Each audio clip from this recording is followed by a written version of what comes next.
예. 자, 매니아층이 제일 많은 방송. 새날입니다. 댓글창에 수수님이 알고 계시는 거예요. 듣고입니다. 강덕구 의원님 안녕하세요라고 하셨습니다. 예, 듣고입니다. 안녕하세요. 예. 새날 화이팅! 새해 복 많이 받으십시오. 이게 생각보다 굉장히 그 파장이 있어요. 국회의원이 전화 받는 법 맞죠? 형님이 전화하면 딱 강덕구 의원이 듣고입니다 하죠. 아니면 전화를 먼저 하시거나. 한 번도 내가 전화를 했을 때 받은 적이 없어요, 저분이. 아, 리콜하죠, 리콜. 네. 대부분 리콜로 받아요. 아 그렇구나. 평상시엔 안 친한 걸로. 예. 친합니다. 우린 동지입니다. 양동지, 강동지, 네. 양강구도. 마이크 너무 멉니다. 예. 네. 아. 네. 자 시작하겠습니다. 당원이 최고다. 당원이 최고위원이다. 117번째 방송 시작합니다. 자 지금 제 앞에 두 분 나와 계십니다. 양문석 경기 안상갑 국회의원 나오셨습니다. 어서 오십시오. 예, 안녕하십니까. A급 정치인 강덕구를 닮고 싶은 B급 정치인 양문숙입니다. 반갑습니다. 야, 저 겸손. 에이, 속으로 그렇게 생각 안 하잖아요. 아, 속으로 그렇게 생각해요. 사실 C급이잖아요.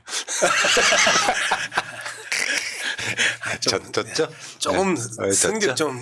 B 밑으로는 생각해 본 적 없죠? 네. 내가 대학 강사할 때도 그 B 밑으로 준 적이 없죠. 없어요. 네. 대충 뭐 채점을 안 하니까 대충 다 이렇게. 그리고 그 옆에는 강덕구 경기 안양시 만안구 국회의원 나오셨습니다. 어서 오십시오.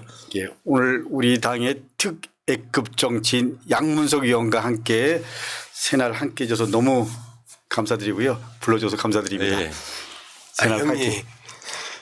채널 시청자들의 인식 수준이 얼마나 높고 정치적 그 상식이 얼마나 높은데 아니, 그렇게 그러니까- 이야기를 하니까 그러니까 특애급이라고 분명히 그거 아닌 것 확실하게- 같잖아요. 아, 예. 아, 근데 C급 가도 괜찮아요. 대통령이 D급이기 때문에 아니, C급 이상이면 다 괜찮아요. 아니 걔하고 비교하면 진짜 기분 나쁘죠. 세상에서 뭐 윤석열 닮았다, 윤석열급이다 이렇게 하면 진짜 욕이죠. 아 진짜 그렇죠. 초등학교 때도 그런다면서요. 윤석열 이야기하면 애들이 굉장히 모욕으로 느낀다면서요. 정말 모욕이죠. 네. 아니, 사실은 두 분 다 저한테는 스페셜 A급. 아, 감사합니다. 아시겠죠? 좀 왜 웃으면서 이야기해 그거를. 근데 제 입장에서 또 양문석 입장에서 보면 새날 우리 시청자 여러분들이 윤석열 파멸 거의 왔잖아요. 여기까지 오는데 가장 큰 힘이 된 분들입니다. 다시 한번 진심으로 감사의 말씀드립니다. 아, 또 이상하게. 진심으로, 예. 아니, 그게 아니고요. 여러분들 그 지금 강덕구는 처음 보신 분들은 저거 가식인데 하실지 모르겠는데 진심이에요, 이분은. 진짜 그런 생각 갖고 살아요. 제가 알고 있는 정치인 중에 제일 성질이 포악한 게 양문석이고 제일 착한 게 강덕구고요. 아니, 그거 거기 또 만난 거예요. 겉보기는 그냥 확실하게 싸우잖아요. 우리는 사실은 제대로 싸울 수 있는 사람이 필요했던 것 같습니다. 21대 때는 저 이런 말씀드리면 뭐하지만 괴주적 속성을 갖고 있는 의원들이 있었죠. 협상해야 된다, 뭐 적절한 선에서 타협해야 된다. 그러나 22대 들어와서 분노할 때 분노하고 할 말 할 때 할 말 제대로 하는 양문석 의원이 있었기 때문에 여기까지 온 거예요. 그러니까요. 아니 그냥 일반적인 소위 말하는 통념상 상식선 뭐 이렇게 얘기할 때는 양문석 의원이 C급으로 볼 수 있지만 우리 입장에서 보면 아니 지금은 싸워야죠. 저한테 얼마 전에 이제 김건희다 이렇게 얘기했더니 아니 왜 강덕구 계속 그래. 이제 김건희 좀 지켜줘야 되는 거 아니야. 더 이상 얘기하지 마. 이렇게 얘기를 하더라고요. 근데 말도 안 되는 거죠. 그런 거 아닌가요? 우리 의원님 방은 더 있었네야죠. 예. 아니 그렇기 그게 때문에 아니고요. 저는 아까 제가 양문석은 말씀드린 C급이라는 건 챔피언급을 말씀드린 거예요. 아 챔피언 C. 속에 들어있는 뜻도 잘 모르시고. 그렇습니다. 아, 인정합니다. 챔피언급을 포악하다고 이야기를 해. 챔피언이 포악해야지. 자, 그런데 저는 그런 이야기를 먼저 드리고 싶네요. 어느 날 갑자기 신압으로 윤석열 탄핵이 돼버렸는데 가결은 됐잖아요. 일단은 그 뭐 파면 100%인데 실제로 국회에서 어떤 사람이 윤석열 탄핵을 가장 먼저 외쳤는가 보면은 원조 맛집 음수사원 강덕구입니다. 동영상 보겠습니다.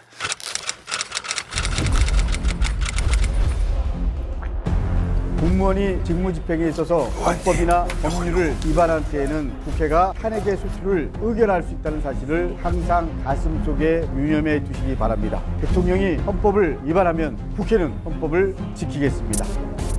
우리가 강덕구 의원님은 국회의원 중에 가장 먼저 윤석열 탄핵에 대해서 말씀하시고 예. 그리고 국회의원 탄핵 모임도 하시고 인생 파탄 낸 윤석열 정권 아장내됐다고 생각합니다. 도이치모터스 주가 조작 사건에서 김건희 여사가 매수를 허락했다는 녹취록이 법원에 제시되었지만 대통령실도 검찰도 모르쇠로 일관합니다. 김건희는 당연히 구속감입니다. 윤석열 대통령 비리가 썩은 구정물처럼 차오르고 있습니다. 썩은 물은 어떻게 됩니까? 뚝을 터뜨려 흘려보내야 됩니다. 탄핵의 강으로 새로운 역사의 물줄기를 바로잡아야 합니다. 윤석열 폭동을 파헤치고 싸우겠습니다. 강덕구 의원에 대해서 국민의힘이 제명을 해야 된다. 국민의힘 이름으로 사과하라 뭐 이런 저를 규탄하는 성명도 하고 보도자료를 냈을 때 여러분 저는 여전히 탄핵해야 된다고 생각하고 이 진실을 밝혀야 된다고 생각합니다.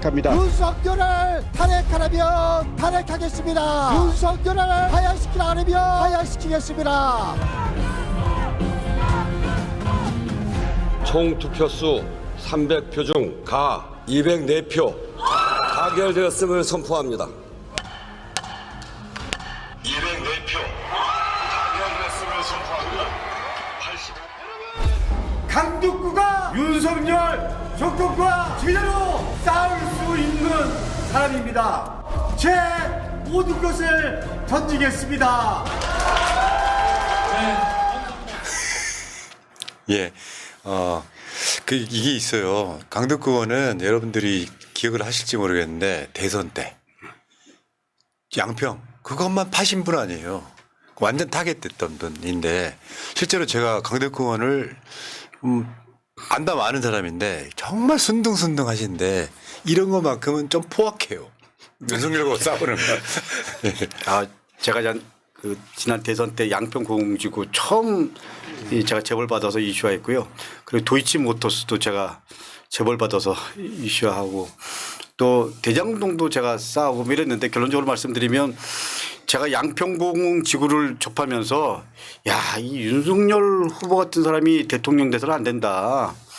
이건 모든 거 걸고 싸워야 되겠다. 그래갖고 모든 걸 걸고 싸웠죠. 근데 막판에 고발을 3건이나 당했습니다. 근데 제가 민주당이 좀 섭섭한 게 있습니다.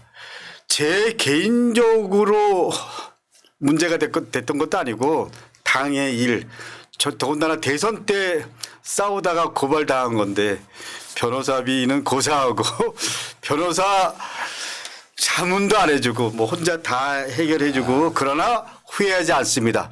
제가 두 번째 양평 고속도로 처음 제보받고 야, 이 내 말이 맞았구나 그래갖고 이거 완전히 탄핵감이잖아요. 그래서 저는 양평 고속도로부터 시작해갖고 탄핵을 얘기하고 탄핵시켜야 되겠다고 그냥 계속 다니면서 얘기하고 사람들은 저를 약간 또라이로 봤죠. 그 당시 하더라도 전 D급이었습니다. 그러나 시간이 흘러서 이건 뭐 스모킹 건이 사실 뭐 이것뿐만 아니고 그전 건도 다 스모킹 건이었잖아요. 근데 검찰 권력과 언론 방송들이 어떻게 보면 다 야합한 거잖아요. 근데 다시 한번 말씀드리지만 22대 양문석 포함해서 여러 전 좋은 의원들이 적어도 예를 들면 불의는 그리고 권력의 횡포 그리고 권력에 야합하는 이런 세력들과 제대로 싸워야 된다. 뭐 그러면서 이런 것들이 하나하나씩 이슈하고 우리가 힘을 모아서 여기까지 온 거죠. 그렇죠. 뭐 그 시절 양평공항지구나 양평고속도로 처음 던졌었을 때 분위기는 말 그대로 그 김민석 최고가 비상계엄 이야기 할 때만큼이나 싸늘했었죠. 그죠? 그럼에도 불구하고 시간이 지나면서 하나하나 사실이 드러나기 시작을 하고 그리고 특히 원희룡의 비급한 그 일타 강사가 철저하게 짓밟히는 과정들 그리고 그 논리들이 깨지는 과정들 그다음에 그 증거에 의해서 그들의 논리가 사그라드는 과정에 있어서 사실상 살아난 거죠. 김민석 최고도 그런 이야기 했었잖아요. 그러니까 그 당시에 원희룡 의원이 장관이죠. 국토위 상임위에서 이런 얘기합니다. 강덕구처럼 선동하는 사람이 양평 고속도로를 왜곡하고 있다. 그래서 제가 원희룡 일타강사라고 얘기해서 저도 일타강사가 돼갖고 하나하나 다 반박하고 자료들을 갖고 예. 이게 말도 안 되는 얘기다. 양평고속도로는 터질 수밖에 없고 그야말로 다른 건과 다른 건 인수위 때 본격적으로 시작된 거잖아요. 그렇기 때문에 이거는 대통령으로서 국민들을 상대로 대통령 입장에서 가족들의 이득을 위해서 권력을 사유한 대표적인 경우다. 그리고 원희룡 너도 자유로울 수 없다. 뭐 이렇게 제가 그래갖고 약간 또라이 띠끔 미안합니다 이런 얘기해서 여기서 좀 부드럽게 얘기해야 되는데 윤석열 정권 들어서 또라이 된 사람 많아요. 저 김민석 최고가 지난번에 나왔을 때 이번 개헌 아니었으면 또라이 될 뻔했다. 똑같은 상황이잖아요 지금. 그렇죠. 예. 그러니까 그게 제가 봤을 때는 논리적으로는요. 또라이는 또라이가 알아봅니다. 양문석 강덕기 양문석 저는 아니에요. 하면서 아이 뭐다 마찬가지 정리하시고요. 또 오늘은 또 어쨌든 간에 여러분 화면 상단에 양문석 의원의 신한 100-037-1379 티끌모아 태산이라고 했습니다. 자, 농협 301-2024-2028-41 강덕구 의원입니다. 저 경쟁 심리 하나 붙이게 드리겠습니다. 오늘 나오려다가 법사 일정 때문에 못 나온 박은정 의원이 17일 만에 후원금 마감됐습니다. 조국 혁신당이잖아요. 민주당 분들 뭐 하세요? 지금 다 마감시켜버려야지. 아니 박은정 의원님도 참 좋은 분이지만 우리 양문석 의원은 네, 그렇죠. 근데 얼굴이 돈 있어 보여서 그런가 봐요. 부자처럼 보이잖아요. 왜곡된 겁니다. 아니 솔직히 말씀드려요. 돈이 있어 보이면 제가 돼 있어. 강남에 집이 있었던 사람이에요. 왜 그래요? 돈이 있어 보이면 제가 돼 있어 보이지. 한때 강남에 그게 집이 아니고 있었던 사람이에요. 강덕구 의원님은 가난하게 생겼어요. 아니 무슨 말씀을 양문석 의원은 좀 부자처럼 생겼어요. 아니 양문석 의원 아니 얼굴 봐선 제가 강남 스타일이죠. 많이 뻔뻔해지셨네. 우리 의원님 진짜. 자, 여러분 좀 도와주시고요. 본격적으로 시작하겠습니다. 이 이야기는 오늘 안 할 수가 없죠. 폭동. 야, 이거는 정말 아마 양문석 의원이나 강덕구 의원 평생에도 처음 보는 장면 아니에요. 윤석열의 내란도 마찬가지지만 그 전에 뭐 5.17 계엄이나 이런 게 있었다고 치고 근데 국민에 의한 폭동이라고 부를 만한 건 이건 더군다나 사법기관을 공격해버리는 만약에요. 그 폭도들한테 총이 있었다면요. 내전 상황 아니에요? 사실 한 3시간 동안 내전이었던 거지. 공권 욕구 부딪히고 싸웠으니까. 야 이거 보고 아마 어제 여러분들 이거 그러니까 그 전 새벽이었으니까 그날 새벽이요. 일요일 새벽이었으니까 이거 딱 보고 확인한 다음에 느꼈던 첫 소감 한 말씀 한번 들어볼게요. 저는 이제 80년대에 그 학생 운동을 하면서 그 정거농성을 참 많이 했던 시절이었어요. 그럴 때 정거농성의 정거 대상은 민정 당사가 최고치였고요. 그리고 우리 앞 세대들이 미문화원 정도의 정거 농성이 최대치였습니다. 예를 들어서 경찰, 검찰, 법원, 소위 말하는 헌법기관의 침탈은 그 시절 군부 독재 정권 시절 그리고 군인이 지배하는 그 시절에도 꿈도 꾸지 못했던 상상조차도 하지 못했던 그 싸움이었는데 법원을 침공하는 저 모습들 그 다음에 5층 6층을 뛰어 올라가는 모습들 유리창 깨는 건 그렇다 치고 서브에 물 붓는 모습들 그 다음에 컴퓨터를 들고 차는 모습들 이런 모습들을 보면서 미쳤구나. 첫 번째 느낌은 미쳤구나. 두 번째 쟤들 어떻게 저걸 감당하려고 저러는 거지? 라는 그 생각들이 가장 컸다라고 생각을 합니다. 예, 지금 우리 양 의원님이 전 세대라고 얘기했는데 얼굴은 저보다 선배처럼 보이지만 저희가 약간 전 세대입니다.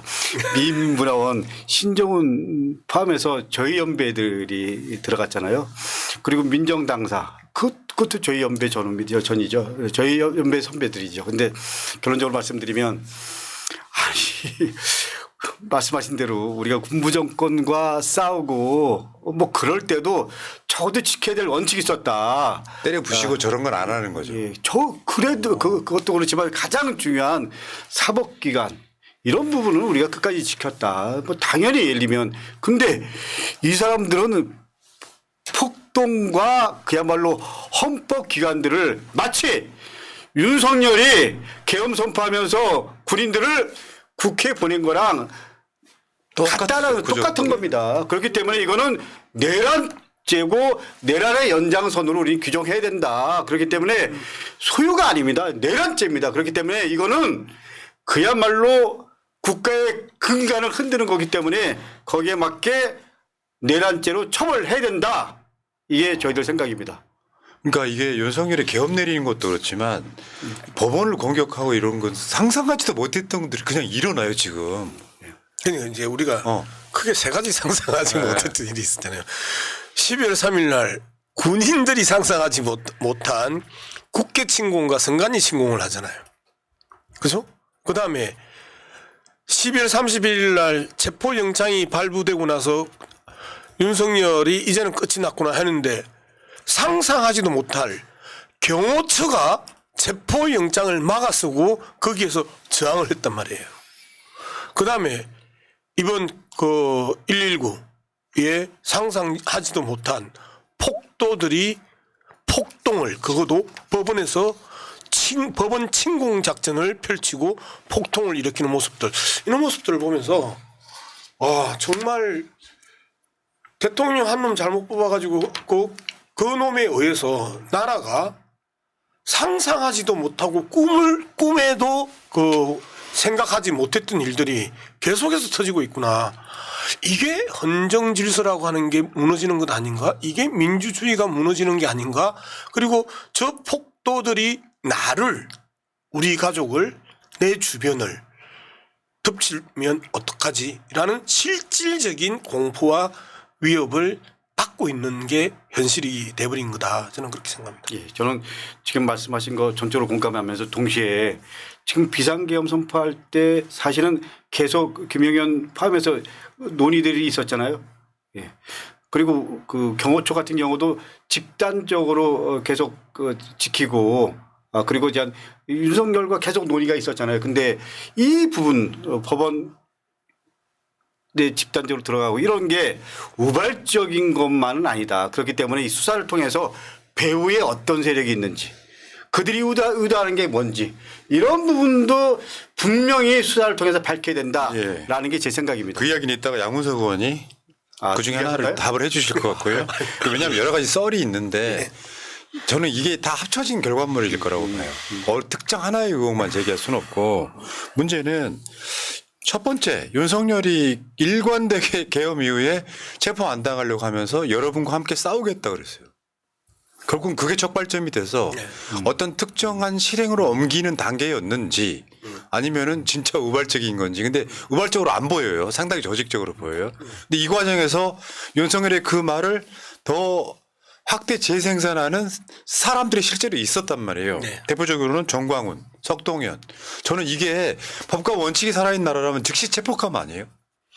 즉시 현행범이라고 저는 생각을 합니다. 사실상 그 정광훈 이야기인데 워낙 많이 나왔고 그다음에 석동현 같은 경우 김민전이 백골단을 국회에 불러온 전후에 백골단을 행사에서 소개를 하잖아요. 석동현이 백골단을 또 우파들 행사에서 또 소개를 합니다. 그리고 그 과정들이 지속되고 그다음에 이제 각종 유튜브들이 계속해서 이야기를 하는데 이 마지막 선이 어딜까? 저는 그 생각을 해봤어요. 사실상 헌법재판소의 헌법재판관들에 대한 명확한 경고, 자기들은 경고를 하겠다고 저는 생각을 했던 것 같아요. 그래서 너희들이 섣부른 결정을 하고 윤석열을 파면시키면 너희들은 죽을 수도 있어. 그러면서 사실상 이번 법원 사건은 판사 참수 작전이라고 지들은 이야기를 하고 그런 제목들도 요즘 많이 나오던데 그 판사를 향한 타겟팅을 했던 과정들은 결국은 헌법재판소에 대한 그들의 그 폭력성, 폭동을 그 경고한 것 아니냐. 저는 이제 그렇게 보는 거죠. 예, 좀 전에 뭐 서버에다 생수를 붓고 이런 말씀하셨잖아요. 근데 사실은 아주 중요한 게 있습니다. 이 사람들이 마지막까지 찾은 사람이 누구냐면 차은경 판사였습니다. 그리고 차은경 판사 사무실이 제일 피해를 많이 봤다라고 합니다. 그러니까는 판사 너희들 선고를 어떻게 하냐에 따라서 우리가 가만 안 놔두겠다라는 거는 헌법재판관들한테 들어라, 봐라 이런 메시지일 수 있다고 생각을 하고요. 그걸 만들어가는 게 소위 석동현 그리고 정강훈 이런 세력이고요. 근데 가운데서 이런 흐름들을 잡아가는 또 다른 세력이 있었냐 이거에 대한 좀 고민 그리고 좀 전에 말씀드린 대로 구체적인 수사를 통해서 밝혀야 된다. 그래갖고 소위 일탈된 구구 세력에 대해서 이번에 확실하게 정리해야 된다라는 게 제 생각입니다. 만약에 예를 들어서 이재명 대표의 구속영장이 발부가 됐어요. 옛날에 재작년에 했던 것처럼. 그런데 민주당 지지자들이 그 법원 들어가서 이 상황 만들었다 그러면 현재 민주당 해체라고 봐요. 저는. 실제로 그렇지 않아요. 동조하는 발언 몇 사람만 가져오면 민주당 위원정당 해체시킬 수 있어요. 지금 그 상황이거든요. 근데 지금 이거는 그런 말이 있어요. 진짜 중요한 말. 법원은 건드리면 안 되는 거였다. 다른 건 몰라도 왜? 최후에 모르니까. 이제 다 안 받아들이겠다는 거잖아요. 말하자면 파면 결정이 나와도 헌법재판소 폭파시켜버리겠다는 아까 두 분 말씀이 그런 거 아니에요. 굉장히 엄중하고 심각한 사건이다. 제가 판단하기에는 쟤들이 최악의 악수를 떴는데 그 악수가 악수라고 지금 많은 사람들이 상식적으로 생각하지만 악수가 아니다라는 거죠. 일관성이 있다는 부분에 대해서 저는 그 계속해서 두려움을 느끼는 게요. 윤석열이 비상계엄을 한 이후에 모든 그 이 내란 폭동에 대해서 부인을 하고 그 다음에 그 체포영장 거부하고 그 다음에 판사 그 쇼핑했다고 하고 그 다음에 그 체포 적부심 들이밀고 하면서 그 반대하고 이 모든 것들이 현재의 헌정 질서 자체를 다 훼손시키고 설득력을 떨어뜨리겠다는 거거든요. 그리고 이제 마지막에 헌법재판소가 결정을 하면 헌법재판소의 건의도 정치적 판단이다. 그리고 민주당 사주를 받았다. 또는 빨갱이의 그 이 사주를 받았다. 이런 식으로 이제 몰고 가면서 나라를 반쪽알이 내겠다. 지금 이제 이 의도가 일관성 있게 보이는 거고 그 일관성 속에서 이번 폭동은 과연 저들의 폭동의 실행 부대가 누구냐? 저는 이제 이 부분에 대해서 진지하게 한번 고민을 해봐야 돼요. 이번에 그 현장에서 잡힌 사람들이 1차선이면 그 2차선에서 으쌰으쌰하고 밀어넣던 그 라인들을 나는 다 채청해서 그 체포해야 된다. 나는 거기가 그 계속 제 방에서 제보를 받았던 HI 부대의 오비들, 즉 정부사령부 소속 특수공작부대 대역 군인들, 소위 말하는 블랙요원들, 이들이 존재한다고 보는 거죠. 그리고 이들은 여전히 다른 곳으로부터 윤석열 측으로부터 계속해서 지시를 받고 있다. 저는 우리 방에 들어온 제보를 그 구체적으로 검토를 했고 그리고 믿을 수 있는 사람인지 또 그 이 여러모로 체크를 하고 그 제보에 대해서 어제 제가 썼는데 이 상황이면 블랙 요원들이 여전히 컨트롤 타워가 있고 그 컨트롤 타워에 의해서 어제의 폭동들이 일어났고 이건 우발적 사고가 아니고 명확한 헌법재판소를 향한 메시지를 전달했다. 저는 그렇게 보는 겁니다. 그러니까 이게 그냥 HI 대원들이 뭐 인생 망가지려고 하는 게 아니라 이것도 김건희하고 연관성이 김병주 의원 등으로부터 나오잖아요. 그러면 이게 지금 이 상황이 만들어진 거고 오늘 제일 그 화제가 됐던 게 혈액씨 이렇게 들고 나오는 그 사람 사진이 있어요. 아까 보람 PD 시사 방송에 나왔던 그 사진들 한번 이따 보여줄 수 있으면 보여줘요.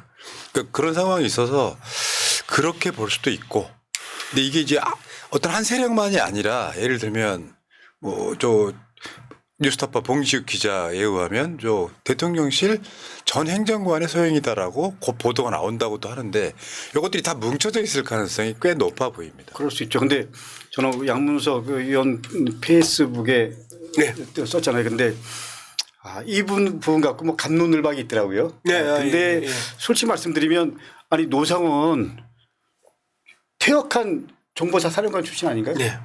근데 현역 사령관과 계속 관계를 맺잖아요. 가장 끈끈한 집단입니다. 그리고 그 모임도 가장 끈끈하고 그렇기 때문에 이 부분에 대해서 속단을 할 수는 없지만 저는 뭐 나름대로 그런 부분에 대해서 양문석 의원이 갖고 있는 여러 가지 취재도 하고 적어도 우리 입장에서는 그거에 대한 근거가 있으니까 얘기를 한 거잖아요. 그래서 그런 부분에 대해서 이걸 이 양문석 의원이 또 뭐 이렇게가 아니고 저는 양문석 의원의 그런 심층 취재 그리고 또 나름대로 확신 속에서 낸 거잖아요. 그렇기 때문에 분명한 건 노상원 보십시오. 그리고 그 관련된 사람들 보십시오. 그 끈끈한 관계 속에서 지금 이렇게 한 거잖아요. 그렇기 때문에 이 부분은 좀 더 무겁게 바라보고 판단하고 그리고 수사를 통해서 진실을 밝혀야 된다라는 게 강덕구의 생각입니다. 예. 제가 지금 뭐 허위조작 감시단 단장 요즘 많은 활동을 하고 있는 민주파출소 소장인데 핵심이 뭡니까? 가짜 뉴스 살포에 대한 우리의 그 모니터와 고발이거든요. 그럼 제가 그리고 가장 민감하게 그동안에 수없이 많은 방송에서 이야기했던 게 뉴스 또는 사실을 다양한 관점에서 평론하고 우익적 관점에서 평론하든 그 진보적 관점에서 평론하든 그건 언론의 자유인데 가짜 뉴스를 살포하는 건 표현의 자유, 언론의 자유 아니라고 끊임없이 이야기를 했는데 뉴스 하나가 나가야 되는 영역에 있어서 사실을 그렇게 가볍게 처리를 했겠냐. 그리고 만약에 이 부분이 거짓이고 가짜 뉴스로 판명되면 지금 민주파출소 사실상 폭파당하는 겁니다. 그리고 허위조작 감시단 단장으로서 더불어민주당 허위조작 감시단 단장으로서 자격을 박탈당하는 겁니다. 그 정도로 무겁고 진지하게 이 문제를 쳐다봤다. 그리고 믿을 만한 제보였기 때문에 이 내용을 공개했다. 예. 안 그러면 제가 국회에서 이야기를 하죠. 가짜 뉴스 말씀하셨지만 전영기 우리 홍보위원장인가요? 소통위원장. 제가 기억하는 건 이겁니다. 카카오톡을 가짜 뉴스를 카카오톡을 통해서 퍼나르는 것은 처벌받을 수 있다. 엄중한 경고의 메시지였습니다. 그거를 마치 카톡 검열인 것처럼 몰아갔죠. 국민의힘이. 카톡 계엄령? 예. 카톡 개혁, 카톡 검열. 카톡 계엄령에 지금 그러면 양문석 의원이 카톡 계엄령 합수본부장이겠네요. 어처구니가 없어서. 이거는 마치 부정선거 음모론이나 뭐 맥을 같이 하는 거 아닌가요? 그렇죠. 근데 이제 일단 HID로 먼저 넘어가야 돼. 마무리하고 이제. 그래 뭐. 그러니까 예를 들어서 지금 이 사건이 우발적인 게 아닌 게 여러 가지 정황들로 나오잖아요. 예를 들면 뭐 진짜 뭐 윤석열을 감옥에서 꺼낼 수도 있다 같은 것부터 시작해가지고 정광훈이라든지 이번에 보니까 윤상현이 이번에 보니까 진짜로 전화를 했더만요. 그러니까 이제 그때 잡힌 사람들을 다 각 경찰서로 분산을 했는데 강남 경찰서로 이번 윤상현이 전화를 한 게 이제 국회에서 이제 들통이 난 거예요. 실제로 예를 하나 들어드릴게요. 이재명 대표 그 선거법인가 뭐 나왔을 때 저 중앙지법 앞에서 이제 집회하던 우리 시민들 중에 한 사람이 무슨 문제가 있어가지고 경찰에 잡혀갔어요. 뭐 문제가 있어가지고 저한테 연락이 왔어요. 그 민주당 행안위원장하고 법사위원장 탄원서를 좀 받아달라. 제가 안 된다고 그랬습니다. 윤상현이가 그 사람들한테 경찰서에 전화해가지고 선처해달라고 말하는 것 자체가 외압이잖아요. 만약 우리 민주당 행안위원장하고 법사위원장한테 탄원서를 받는 것도 사실 외압일 수 있거든요. 근데 그 차이라고 저는 봐요. 실제로 전화를 해서 그리고 왜 석동현이 지나가면서 벌금 내가 대신 내줄게. 그 자체가 다 아까 말한 윤석열이가 왜 여러분과 같이 싸우겠다고 한 거랑 같은 맥락으로 지금. 근데 이게 이제 선동적 구호로 끝나는 거냐 아니면 뭔가 조직적으로 진짜로 사법기관을 침탈해버렸느냐 이 차이인데 이건 지금 제가 봤을 때 경찰이 완전 독이 올라갔고 이거는 제가 밝히는데 얼마 안 걸릴 거라고 봅니다. 근데 이제 이번 그 법원 폭동 사건이 전반전이 있고 후반전이 있거든요. 전반전은 윤석열이 그 서부 법원에 출두하고 난 이후에 그 공수처 차량을 잡고 흔들고 그 다음에 유리창 공수처 차량 깨고 했던 여기에서도 수십 명이 잡혀요. 그리고 새벽에 그 발표 나고 나서 3시 이후에 새벽 3시 이후에 들어가서 지금 우리가 계속 보고 있는 화면들 폭동 화면들이 그 후반전이란 말이에요. 그래서 이렇게 저렇게 그 그날 잡혀간 사람이 대충 계산을 해보니까 한 150명에서 160명 정도 잡혀간 거예요. 그런데 지금 전반전도 완전 그 묻혀 있고 후반전만 지금 계속 그 드러나고 있는 부분인데 그러면 전반전에 공수처 차량을 잡고 유리창을 깨고 그 다음에 흔들고 하는 모습들 이것들은 이제까지 상상하지 못했던 싸움이란 말이에요. 평생을 저도 투쟁판 아스팔트 위에서 살았던 사람 중에 한 사람인데 경찰차도 아니고 그 작은 버스가 아니고 작은 차를 잡고 흔들고 유리창을 깨고 거기를 위협하고 그다음에 그 제수 호송차를 잡고 스톱시키고 흔들고 하는 건 상상을 못했던 그 싸움의 방식이라는 거예요. 그러니까 우리 양문석 의원 말을 한마디로 규정하면 이건 특수범죄이기 때문에 무조건 잡아서 실형에 처해야 된다라는 게 전문가들 얘기더라고요. 근데 저는 이제 그 부분에 대해서도 좀 이제 명확하게 할 필요가 있는데 의미는 충분히 알아들었는데 뭐 특수공무 집행방해 이런 하위법을 쓰면 안 된다. 앞서 말씀하셨던 것처럼 형법 87조, 88조, 89조 내란 죄에 적용시켜야 된다. 제가 또 그 정리를 했잖아요. 이 형법이 진짜 무서워요. 단순히 폭동에 관여한 자. 이거는 그 87조 3항입니다. 단순히 폭동에 관여한 자는 5년 이하의 징역이나 금고에 처한다. 그 다음에 그 폭력 행위를 한 부분 있잖아요. 정말 이거는 외워서 다녀야 되는데 파괴 행위를 실행한 자는 5년 이상이에요. 파괴 행위를 실행한 죄는 형법 87조에 보면 사형, 무기 또는 5년 이상의 징역이나 금고에 처한다. 살상, 파괴 또는 약탈 행위를 실행한 자도 같다라고 형법 87조 2항에 이야기를 합니다. 딱 떨어지는 범죄들이거든요.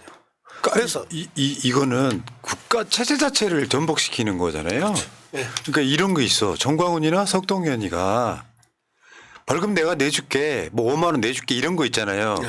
그러면 그 사람들 얘기를 들은 인식이 뭐냐면은 야야 이거 내가 잡혀 들어가도 벌금으로 끝나 이렇게 인식할 수가 있거든요. 그럼요. 근데 솔직히 말씀드려서 저쪽 세력들이 좀 수준이 낮은 건 사실이잖아요. 가스라이팅 잘 당하고 그런 상황에서 야 이거 아무리 법원 들어가서 난동을 피워도 한 벌금 5만 원이면 되나 보다 이렇게 인식할 수 있는 사람들이 있어서 굉장히 쉽게 움직였을 가능성이 매우 높다. 거기서 아까 제가 이야기했잖아요. 전반전이라고 이야기했던 게 윤상현이 핸드마이크를 들고 훈방 조치하기로 했습니다. 될 겁니다. 훈방 될 겁니다. 훈방 될 겁니다. 가 전반전이에요. 그러니까 윤석열이 출두하고 그 다음에 그 나가는 이 과정에서 체포됐던 사람들을 향해서 훈방 조치될 겁니다라고 이야기를 한 거고 후반전 거기에 그러면 여기에서 이 정도 폭력적으로 치고 들어가도 훈방 조치 되겠구나. 그 다음에 국힘당이 보호해 주겠구나. 그 다음에 뭐 신남성연대에서 해결해 줄 수 있겠구나. 뭐 이런 생각을 할 수밖에 없는 상황을 윤상현이 던진단 말이에요. 그러니까 전 사실은 실행한 사람들에 대한 부분도 뭐 충분히 저는 그렇게 바라볼 수 있지만 가장 우리가 고민해야 될 것이 그러면 우두머리가 누구냐 그리고 중간이 누구냐 저는 뭐 우두머리는 그 내란 숙의 윤석열이고요. 중간은 정강원, 석동현 그리고 윤상현이라고 생각합니다. 그래서 이런 세력들을 어떻게 할 거냐. 저는 이번에 반드시 처벌해야 된다고 생각합니다. 네. 야, 근데 미국 같잖아요, 윤상현. 뭐 들어오겠죠 뭐. 뭐 입국 금지 시킬 수는 없는 것이고 들어오면 체포를 해야 된다. 근데 이런 측면이 있어요. 그 현장에서 무슨 등장하는 사람들 중에 셋바이프가 미리 준비됐다는 건 이게 범행도요. 과실이냐 아니냐가 중요하잖아요. 고의가 있냐 없냐. 셋바이프를 준비했다면 고의성이 있잖아요. 그럼 그 셋바이프를 누군가 단체로 준비했다라고 하면 이 특수 공무집행 방해 뭐 특수 엄청 붙을 거 아니에요. 그러니까 요거는 우발적일 수 없다. 다만 주위에서 선동된 사람들이 있겠지만 핵심 몇 명은 분명히 준비를 하고 들어갔다. 근데 그 사람들이 HI 부대에 오비 드릴 수 있다 이런 얘기잖아요. 네. 그래서 제가 그 어제도 이제 그 밤에 이제 그 제보와 관련해서 글을 쓰면서 이번에 체포됐던 사람들을 빨리 긴급히 수사해야 된다. 그리고 그 수사 과정에서 5년 이하의 단순 가담자와 그다음에 그 사실상 파괴를 한 적극 가담자들을 그 구분해내고 그다음에 단순 가담자와 적극 가담자 중에 사실상 초기에 바람 잡았던 사람들 이들이 나는 그렇죠. 그 블랙요원 그 퇴각하지 않은 아직도 남아 있는 그리고 모처로부터 그 지시를 받는 블랙요원들일 거다라고 보는 겁니다. 그러니까 비슷한 게요. 예. 보통 우리 일반인들이 쇠파이프를 가질 일이 없잖아요. 노상원이 모의했던 것에 보면 야구 방망이가 있습니다. 네. 알루미늄 야구 배트. 그거랑 아주 유사한 구조인 거예요. 네. 근데 이걸 어떻게 한 사람이 아니라 여러 사람이 쇠파이프를 들었다면 그 굉장한 저는 치밀한 계획이 있었다 보고. 근데 영상을 보면 어쨌거나 분위기를 잡은 다음에 빠져나가는 사람들 있잖아요. 네. 저는 그 사람들 몇 명 딱 잡아서 조사하면 바로 나올 수 있다고 생각하는데. 그래서 그 지금 이제 채점 과정에서 그들을 빨리 공개 수배해야 되는 게 지금 가장 시급한 일이다. 맞죠. 근데 핵심은 살아있을 네. 가능성이 네. 높죠. 바람 잡고 애들 넣고 그다음에 그 중간에서 빠져나가는 원래 주동자들 시위의 주동자들이 대표적인 그 패턴이잖아요, 그게. 어떤 난동을 부렸으면은 피해액이 일단 추정치 7억 원 정도 된다고. 아니 7억이라고 얘기하는데 심리적인 치료 이제 그 수백억이죠. 그건 이제 가치로만 따지면. 그리고 또 예를 들면 국가 이미지 손상 뭐 이런 거 생각하면 아니 7억이 문제가 아니고 곱하기 100 뭐 이상 돼야 되는 거 아닌가요?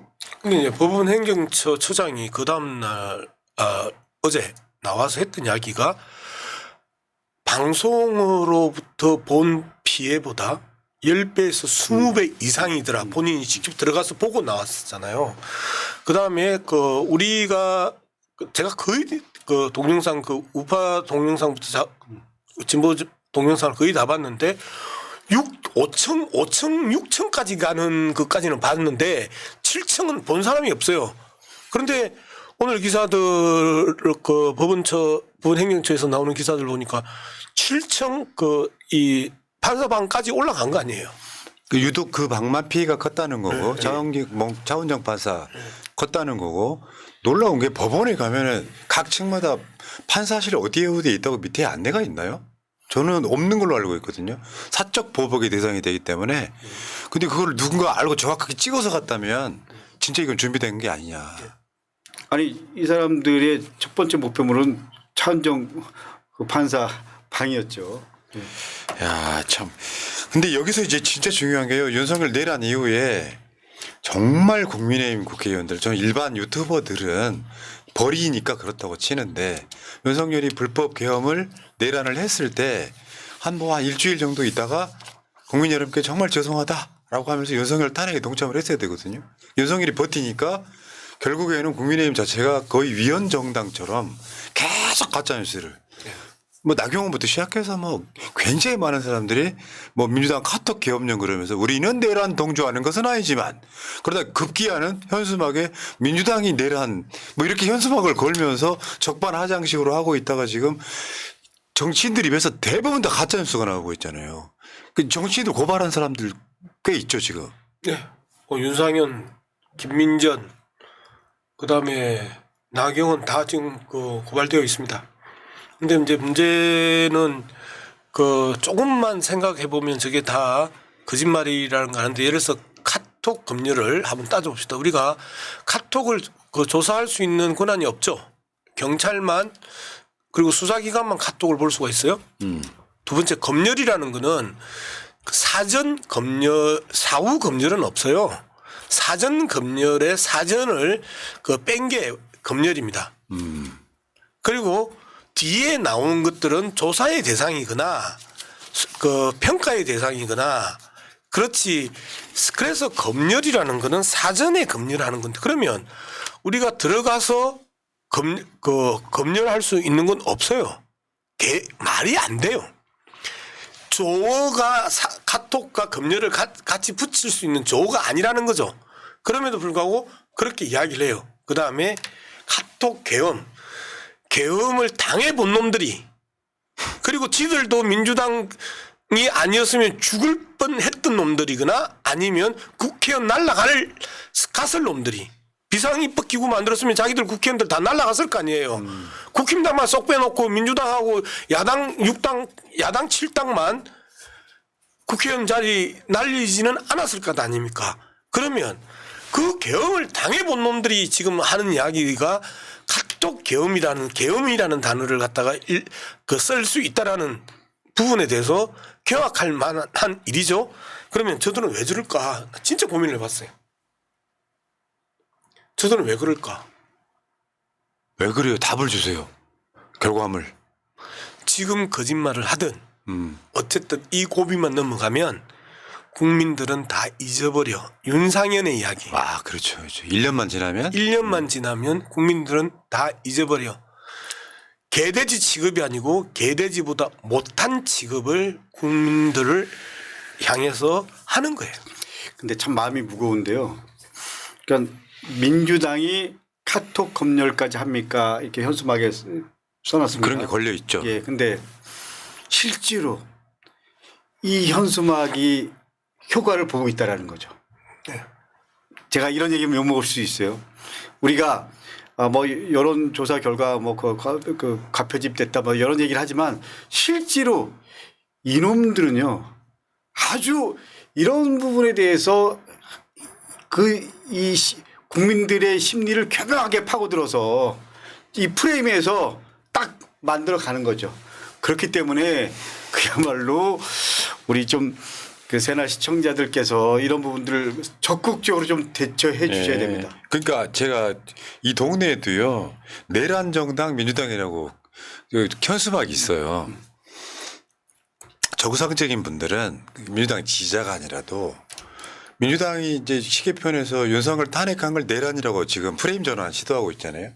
그러니까 저쪽 사람들은 그 사람들이 선동해서 우리가 뭘 잘못했어 하면 넘어갑니다. 민주당 카톡 계엄하고 그렇지 뭐 민주당 진짜 뭐 넘어가는데 소위 말하면 대선 등에서 캐스팅 보터 역할을 하는 중도층 이상의 사람들은 그 말에 겉방귀를 끼는 거죠. 그러니까 내가 중도지만 국민의힘 부류의 사람들이 그 이 억지에 대해서 절대 찍을 수 없는 존재로 발전하고 있는 게 저는 희망이라고 보는 거예요. 네. 앞으로 이거 진짜 말도 안 되는 거의 폐륜집 다니구나 싶은 그런 느낌들이 있잖아요. 그걸 못 느끼시면 극우이신 거고. 그냥 이제 저는 이제 여론조사 결과에 대해서 일희일비하지 말 것을 이제 계속해서 당부를 드리는데 촛불 집회로 2017년에 문재인 정부가 출범을 합니다. 그때 문재인 대통령의 득표율이 42%밖에 안 됐어요. 당시에 지금 시기로 보면 지금쯤 박근혜 지지율이 3% 나왔거든요.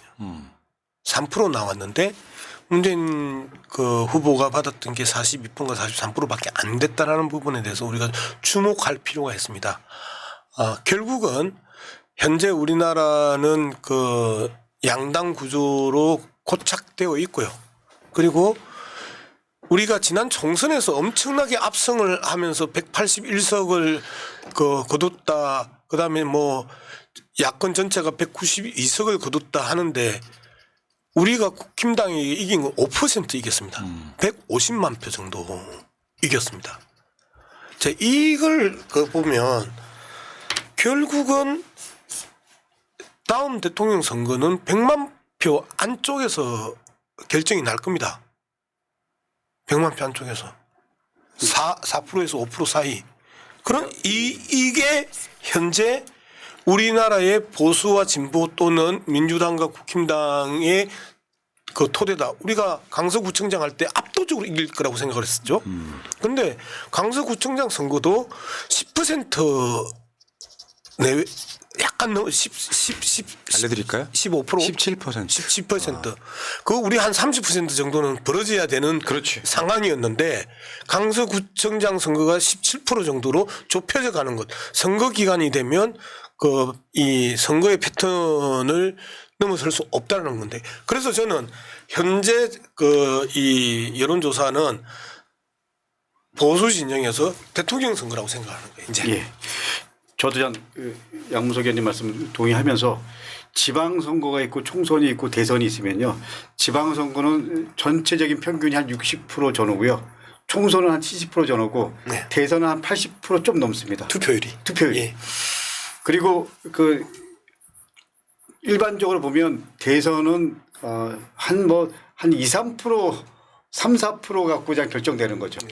근데 지난번 대선 때 어쨌거나 저쪽은 안철수를 잡았고 우리는 뭐 정의당이 끝까지 나왔고 이러면서 구도가 우리한테 좀 불리했죠. 그리고 저쪽은 이길 것 같으니까 결집했고 우리는 상대적으로 뭐 이런저런 부분들이 있었는데 결론적으로 말씀드리면 지금 이 여론조사의 흐름은 이미 어떻게 보면 윤석열은 과거로 정리돼가는 시점이고 대선에 대한 입장들이 여론조사에 나오기 시작을 한 거죠. 예. 그러니까 계엄 국면에서 대선 국면으로 넘어갔고 국민의힘도 윤석열 시리즈 치는 것 같지만 사실은 대선 치르기 위해서 요거죠. 중도층에 있는 사람들이 이재명 찍지 마.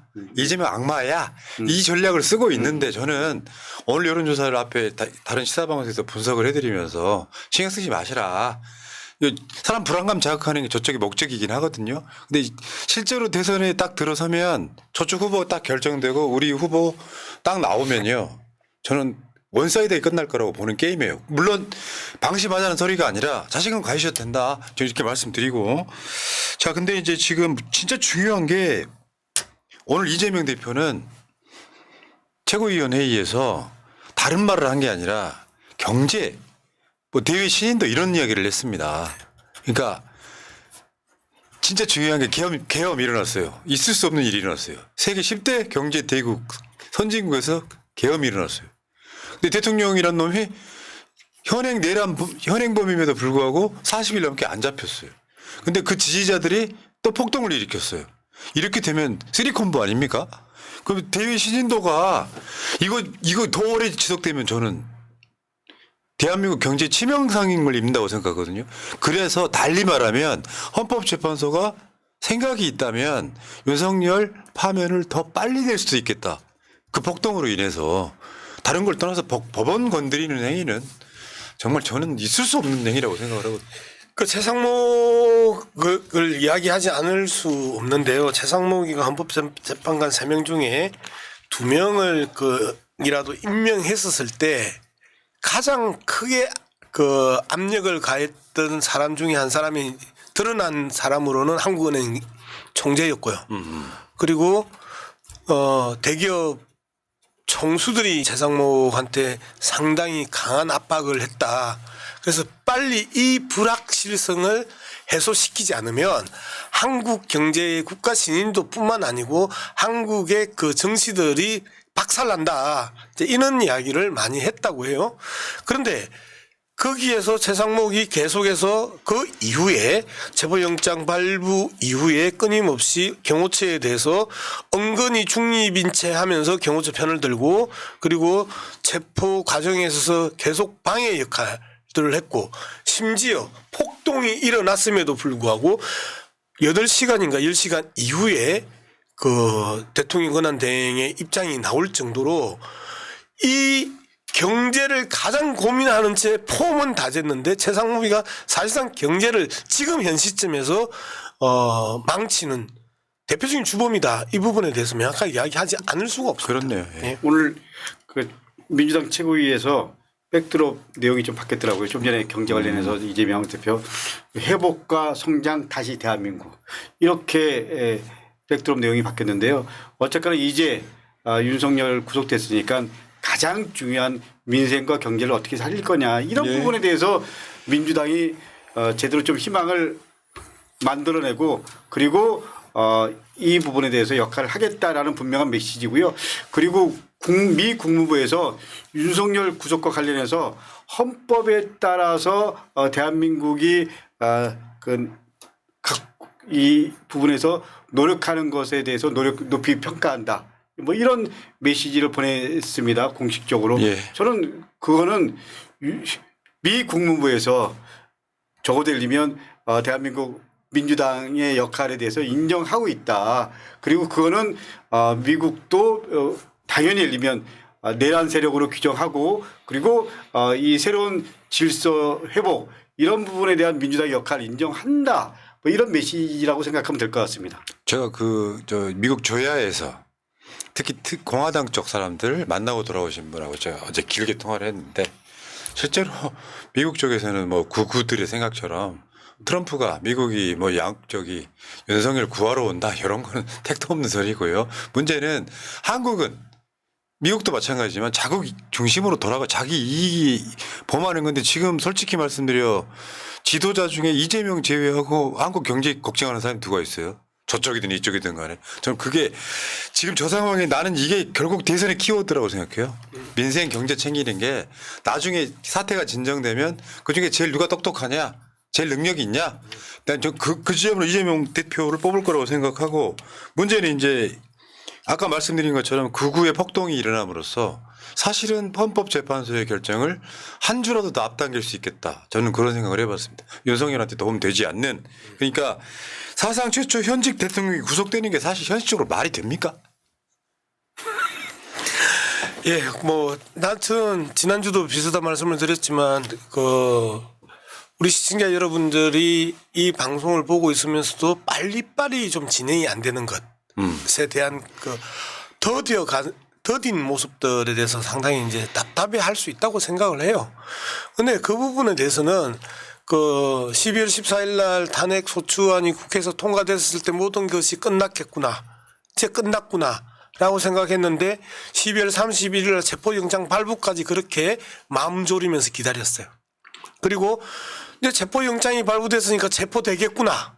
라고 생각했는데 다시 구속하는 데까지 또 보름이 걸려요.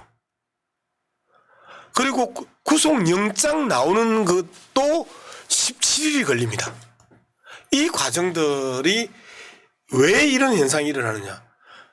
내란 폭동 세력들이 여전히 모든 행정력을 쥐고 있기 때문이거든. 맞죠. 갑이기 때문에 예. 그런 거예요. 예. 행정력을 그들이 쥐고 있기 때문에 속도가 안 나는데 행정력을 쥐고 있음에도 불구하고 모두 내어줄 수밖에 없는 거예요.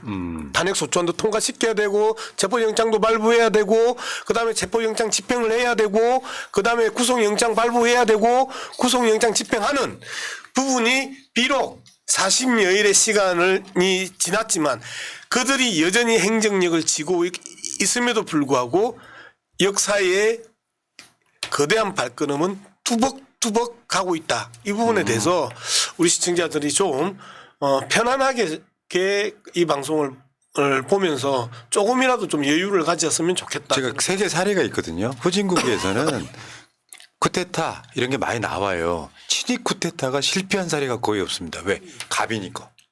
행정력과 군사력을 다 쥐고 있는데 한국이니까 이게 실패로 돌아갔던 거죠. 그만큼 쉽게 표현해서 수개의 솜통을 끊는 게 굉장히 어려운 거예요. 갑이기 때문에. 그렇다 보니까 민주주의 하려고 하는 시민들이 지쳐가는 건 사실이죠. 근데 우리 이 양문석 의원께서 내란 폭동 세력의 한 축인 또 다른 권력들이 모든 걸 쥐고 있기 때문에 이렇게 늦춰지는 거다 이런 표현을 하셨는데 저는 일면 동의하지만 동시에 이 사람들은 윤석열이 이미 정리 대상입니다. 사실은 다음 대선에 대한 고민들 하면서 오직 포커싱이 이재명 대표입니다. 이재명 대표에 대한 부분 고민하면서 적어도 예를 들면 이용 현재 최종 결심일을 최대한 늦춰야 된다. 이게 가장 큰 전략 목표입니다. 그렇기 때문에 계속 뭐 최상목 포함해서 그 카르텔 안에 있는 사람들이 그 입장에서 다 방향들을 정하는 거다. 뭐 이렇게 생각하시면 될 것 같습니다. 사실 다 끝났어요. 왜냐하면 지금 이 상황에서 윤석열 구속영장이 나올 수밖에 없고 나중에 이제 좀 있으면 구속 적부심이 기각될 수밖에 없고 윤석열 파멸될 수밖에 없는 이유가 논리적으로 윤석열이 생환하게 되면 다시 계엄령이거든요. 재범의 우리가 가장 높아요. 잘못을 반성하지 않는 자는 봐라 법원이 나를 당연하다고 괜찮다고 했지 않느냐. 근데 윤석열이 지금 그 공수처 갖고 소명한 내용은 그거예요. 내가 또다시 계엄령 하겠냐고 하는데 법원이 인정을 해줘 버리면 헌재 포함해가지고 그렇기 때문에 헌법재판소는 윤석열을 파면할 수밖에 없는 셀프로 윤석열 스스로가 파면되는 거라 그 구조를 만들었어요. 그러니까 처음부터 이게 실패로 돌아갔을 때는 100번이고 200번이고 사죄하면서 내가 처벌받겠다고 나왔다면 이 정도 지경까지는 안 갔을 거라고 봅니다. 이제 재밌는 역관계도 좀 볼 필요가 있어요. 이제 그동안 아무도 지적하지 않았던 부분인데 윤석열이 만약에 다시 복귀를 했었을 때 없어지는 기관들이 생깁니다. 헌법재판소 사라지겠죠. 공수처 사라지겠죠. 그다음에 경찰 국수본 사라지겠죠. 그리고 검찰 그 핵심 멤버들 최근에 배신 때린 김용현 등 이 구속시켰던 이 그룹들 통째로 다 사라지겠죠. 이거는 역적질에 성공했었을 때와 역적질에 실패했었을 때 상황하고 똑같습니다. 그러면 역적질에 성공한 놈들은 반드시 그 과정에 있어서 자신들에게 인상 한번 쓰고 한번 째려본 놈들도 다 날리는데 실제 자기들을 잡아 넣으려고 했던 사람들은 다 죽게 생기는 거거든요. 이런 측면에서 저는 헌법재판소의 더딘 모습들이나 그다음에 공수처의 그 흔적 남기기 이런 부분들을 다 감안한다 하더라도 저들이 행정력을 쥐고 있음에도 불구하고 우리가 한 개씩 따복따복 맞아. 성과를 만들어가는 이유다 그렇게 생각합니다.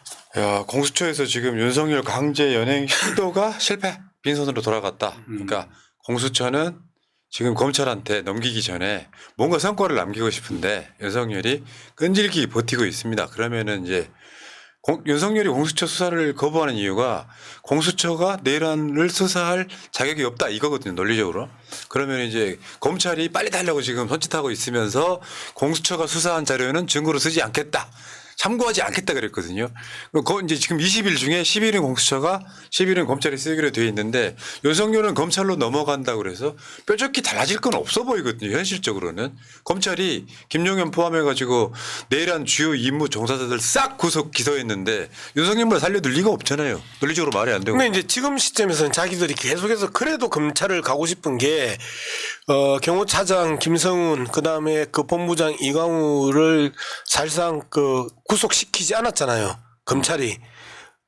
그러면서 거기에 대해서 검찰은 역시 그나마 친정이고 우리 편일 거야라고 하는 마지막 기대를 이제 검찰한테 그런 듯한데 이 검찰 입장에서 보면 정말 여기에서 잘못하면 헌법재판소 공수처 경찰의 국수부는 다 살아남는데 검찰만 날아가게 생긴 거야.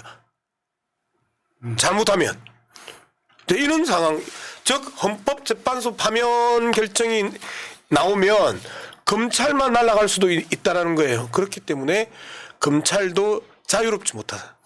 아마 검찰은 현재 마지막 판단이 어떻게 될 거냐 이런 거에 대한 고민을 할 겁니다. 그래서 이게 인용될 거다 안 될 거다 거기에 따라서 윤석열에 대한 입장이 달라질 겁니다. 사실 검찰 조직은 누구이기 때문에 우리가 뭐 함께 된다 이런 게 아니고요. 마지막에는 우리 조직 어떻게 하면 살지 이 관점입니다. 그렇기 때문에 현재 입장이 어떻게 될 거냐 이게 윤석열을 대하는 태도에 대한 결정적인 중요한 중심축이라고 생각합니다. 알겠습니다. 자, 이제 마무리할 시간이 돼가는데, 자, 금방이네요.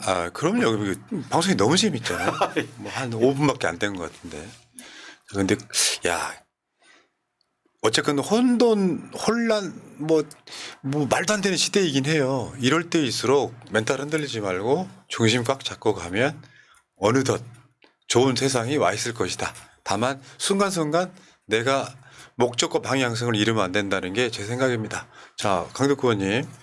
강덕구 의원님은 진짜 그렇게 사람 좋은 걸로는 국회에서 1등이신데. 근데 진짜 그 윤석열에 대해서만큼 분노가 굉장히 난폭스럽네요. 저보다 더 난폭스러운 C급 저 D급이고요. 근데 이런 말씀 드리면 우리 새날 시청자 여러분들께서 어떻게 생각하실지 모르겠지만 처음 말씀드린 대로 저는 새날 시청자 여러분 덕에 그리고 가문에서 그 추운 날도 그 더운 날도 함께 윤석열 퇴진 외쳤던 여러분들 덕분에 여기까지 왔습니다. 물론 민주당도 나름 역할을 했습니다. 제가 맨 처음에 윤석열 탄핵해야 돼 이럴 때만 해도 저 또라이 이렇게 얘기했지만 시간 지나면서 공감했고요. 그리고 결국 체포됐고요.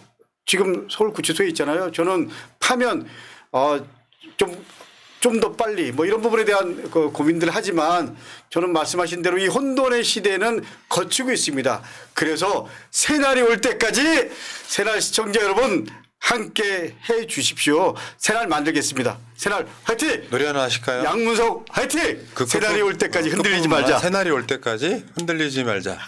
자, 노래 하나 시작하겠습니다. 하나, 둘, 셋, 넷. 새날이 올 때까지 흔들리지 말자. 네, 감사합니다. 자, 두 분 고생하셨고요. 새날 당원이 최고다는 그 설 명절엔 쉬겠습니다. 그래, 다음 주에는 찾아뵐 수가 없고 그 다음 주에 또 양문석 의원과 또 어떤 분과 함께 다시 돌아오도록 하고요.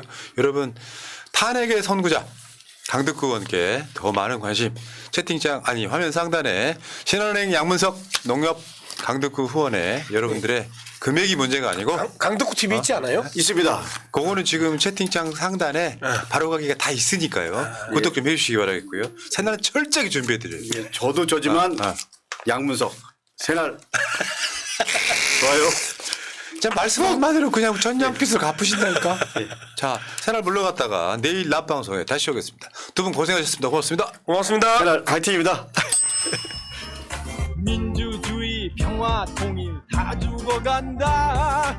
이대로는 놔둘 수 없다.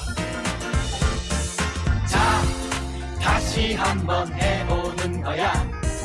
자, 다시 한번 싸우는 거야. 자, 손 맞잡고 어깨를 걸고 우리 함께 이기는 거야. 자, 다시 한번 해보는 거야. 자, 다시 한번 싸우는 거야. 자, 손 맞잡고 어깨를 걸고 우리 함께 이기는 거야. 자, 다시 한번 해보는 거야. 자, 다시 한번 싸우는 거야. 자, 손 맞잡고 어깨를 걸고 우리 함께 이기는 거야. 자, 다시 한번 해보는 거야. 자, 다시 한번 싸우는 거야. 자, 손 맞잡고 어깨를